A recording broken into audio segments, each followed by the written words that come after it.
કાંડને લઈને પીટી જાડેજા પણ મેદાનમાં આવ્યા છે। ક્ષત્રિય સમાજના સંકલન સમિતિના સભ્ય PT Jadeja Rajkot civil hospital પહોંચ્યા।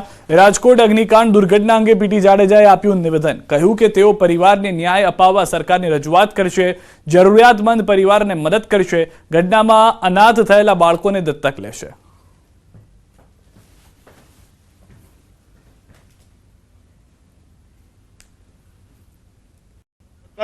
રજૂઆત કરશું, પરિવારને ન્યાય મળે એની રજૂઆત કરશું। અત્યારે પણ જે અન્યાય થઈ રહ્યો છે અને આ ધોમતલકા 45 ડિગ્રીમાં હું પણ તમારી વચ્ચે ઊભો છું, તો એના માટે અમે રજૂઆત તો કરશું જ। અસ્મિતાનો સવાલ હતો ત્યારે લડત આપી છે, તો આ પરિવારજનો ઉપર અત્યારે હાફ ફાટ્યું છે, તો એના માટે તો હું પર્સનલી પણ એમ કહી શકું કે આ પરિવારોને જે કંઈ તકલીફ હશે એની સાથે છું। તો આગ કાંડની જે ઘટના હવે અમે આપને બતાવવા જઈ રહ્યા છે તે આપના આંખમાં પણ આંસુ લાવી દેશે। જે રીતની ઘટના જોવા મળી છે, આ ઘટના તમને રડાવી મૂકશે। સિવિલ હોસ્પિટલમાં યુવતી રડી પડી, પીએમ રૂમ સુધી જવા ન દેવાતા યુવતી રડી। યુવતીનો મિત્ર અક્ષય ધોલરિયા છે ગાયબ। મારો મિત્ર ગાયબ છે, કોઈ જાણકારી નથી મળતી। કેનેડાથી આવેલા મિત્રની કોઈ જાણકારી નથી મળી રહી। લગ્ન કરવા માટે કેનેડાથી આવ્યો હતો। યુવકનો પરિવાર રહે છે વિદેશ। ડીએનએ ટેસ્ટ કરવામાં નથી આવ્યો। એના હાથનું બ્રેસલેટ જોવા તો સમજાઈ જાય તેવી વાત કરી છે।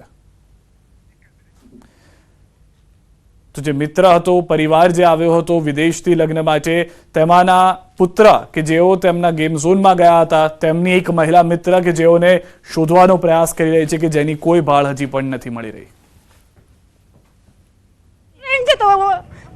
શું કરું મારે, મને એ નથી ખબર પડતી। અક્ષય ડોલરિયા મેઘાવાડર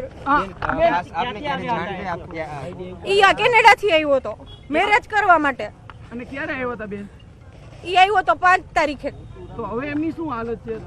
નથી આઈડિયા આવતો, જોવા દઈ તો આઈડિયા આવે ને। નામ એનું છે પણ એમને એમ કેમ માની લેવું ડીએનએ ટેસ્ટ વિના? બ્લડ નથી લીધું એમના કોઈ પરિવારજન અહીંયા છે જ નહીં એના ફેમિલી વાળા, એટલે તો હું જોવાય કોન્ટેક્ટ પણ નથી કરવામાં આવ્યો ડીએનએ માટે?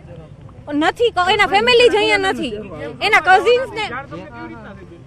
અરે એને મને કીધું તું કે હું રમવા જવાનો છું, પણ કઈ જગ્યાએ મારે વાત નથી થઈ, કારણ કે હું બહાર હતી ને પ્રસંગમાં, એટલે મારે વાત નથી થઈ। છેલ્લે શું વાત થઈ હતી તમારે એમની સાથે? છેલ્લે એ જ વાત થઈ હતી કે રમવા જવાનો છે ને એને મને એવું કીધું હતું કે હું બિગ બાઇટમાં જવાનો છું। એટલે નામ આવી ગયું છે લિસ્ટમાં? નામ આવી ગયું છે, ફોટા આવી ગયા છે, પણ હું એમ કહું છું કે જ્યાં સુધી ટેસ્ટ ન થયો હોય કેવી રીતે ખબર પડી કે એની જ બોડી છે? શું માંગ છે તમારી હવે બેન? મને જોવું છે કે એને, મને રિંગ ઉપરથી અને બ્રેસલેટ ઉપરથી મને આઈડિયા આવી જશે, મને જોવા જઈ તો મને આઈડિયા ને। અત્યારે બસ આટલું। દેશ પ્રદેશની તમામ ખબરો માટે આપ જોડાયેલા રહો ગુજરાતની number 1 news channel news 18 Gujarati સાથે।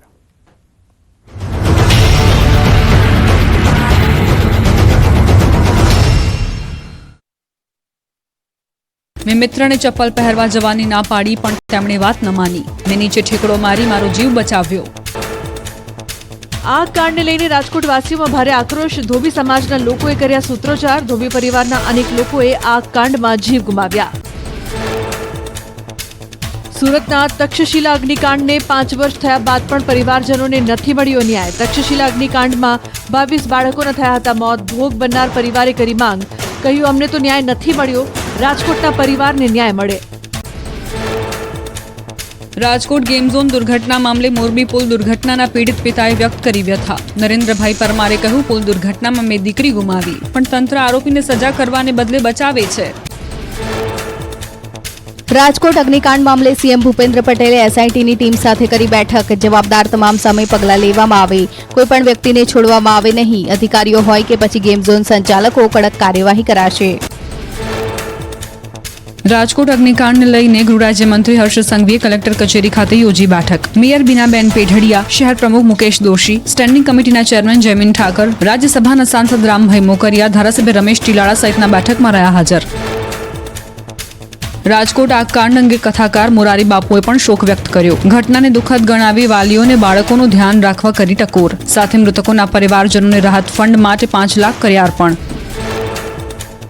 કથાકાર જિગ્નેશ દાદાએ મૃતકોને આપી શ્રદ્ધાંજલિ। અગ્નિકાંડમાં મૃત્યુ પામેલા લોકોના પરિવારજનોને આ દુઃખ સહન કરવાની શક્તિ મળે તેવી ભગવાનને કરી પ્રાર્થના। રાજકોટ આગ કાંડ બાદ ધોરાજીના કોંગ્રેસના પૂર્વ ધારાસભ્ય લલિત વસોયાનું નિવેદન। કહ્યું, ગુજરાતમાં અનેક દુર્ઘટનાઓ બની, દુર્ઘટના બાદ તંત્ર જવાબદારો સામે પગલાં લેવામાં નિષ્ફળ નીવડ્યું।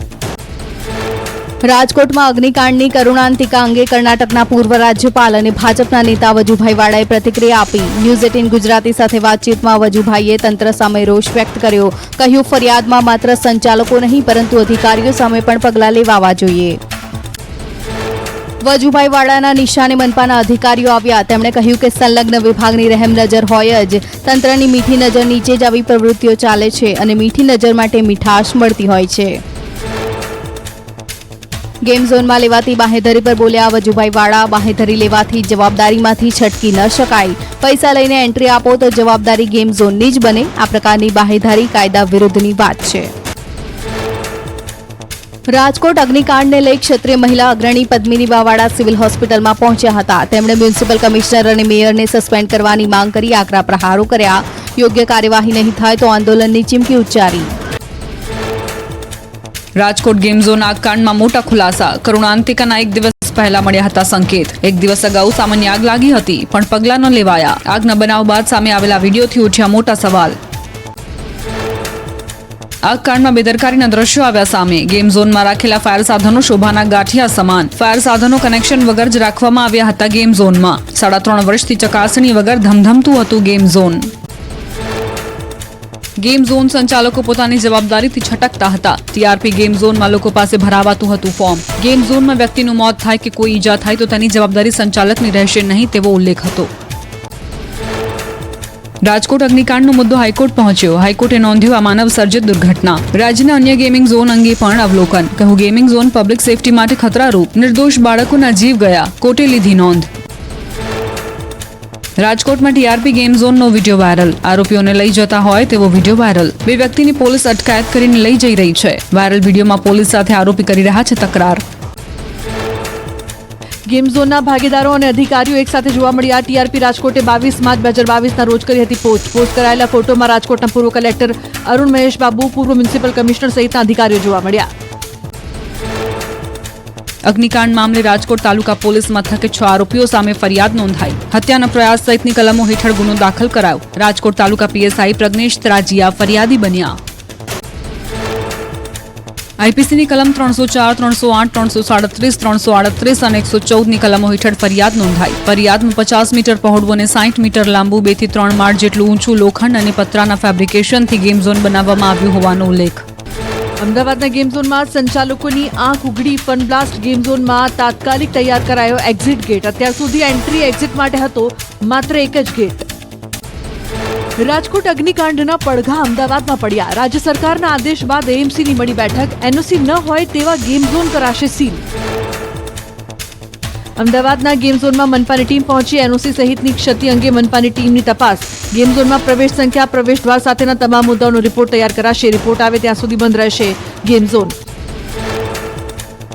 એએમસીએ 5 સભ્યોની 3 ટીમ બનાવી. ડેપ્યુટી સિટી ઇજનેર, ફાયર અધિકારી, પોલીસ અધિકારી અને ટોરન્ટના અધિકારીઓ ચકાસણી કરશે. ગેમિંગ ઝોનના માલિકો દ્વારા મીડિયા કવરેજ પર પ્રતિબંધ લાદવા બાઉન્સર્સ મુકાયા.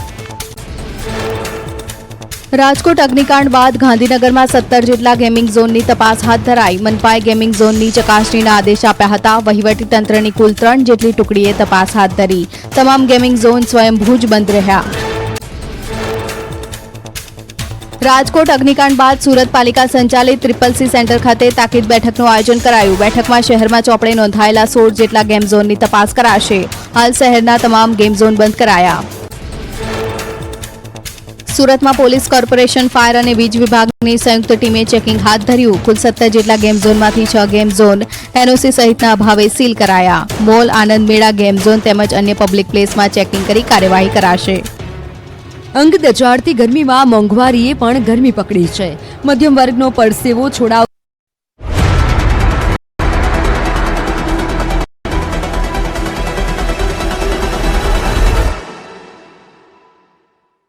વસંત મસાલા.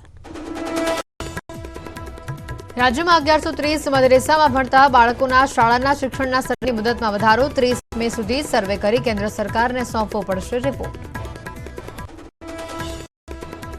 રાજકોટમાં ટીઆરપી ગેમ ઝોન અગ્નિકાંડની તપાસનો ધમધમાટ. ગુજરાત સરકારે તુષાર ગોકાણીની સ્પેશિયલ પીપી તરીકે કરી નિયુક્તિ. પવનની ગતિ બદલાતા રાજ્યમાં આજથી ગરમીમાં 30 કિલોમીટર કલાકની ઝડપે ફૂંકાશે. હવામાન દરિયાકાંઠાના વિસ્તારમાં ભેજવાળા અને ગરમ પવનો ફૂંકાશે.